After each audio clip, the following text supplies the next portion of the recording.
Mu Kaweefube gwaliko okusomesa abantu okujja mu bwavu, Pulezidenti Museveni atandise okutalaga ebitundu bya busoga ng'ono yatandise na kusisinkana bakulembeze ku mitendera y'enjawulo n'oluvannyuma n'ayogerako eri eggwanga ng'ayita mu lukuŋŋaana lwa bannamawulire yatuuzizza mu maka ge Jinja. Pulezidenti Museveni yasinzidde eno n'alabula abalamuzi abali b'enguzi nti baakukwatibwa era bw'atyo n'asaba Bannayuganda okubaloopa bakangavvulwe. But this is very simple. If you could report them with the facts, would arrest them. Pulezidenti yavumiridde abantu abeesenza mu ntobazi kyokka n'alagira ebitongole ebikwasa amateeka okulekera okukozesa eryanyi ku bantu bano wabula baboogereze okuzivaamu. And explain to them why they should peacefully leave the wetlands.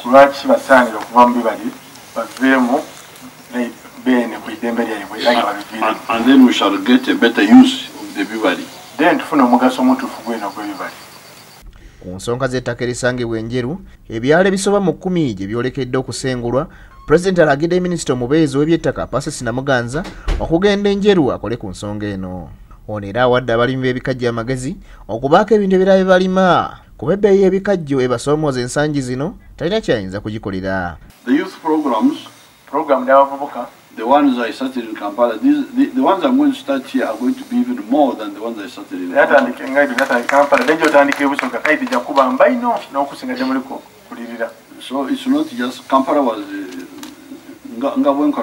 I start somewhere by okugeza. Lubega Ivan yakusakidde guli lino ku Bukedde TV 1.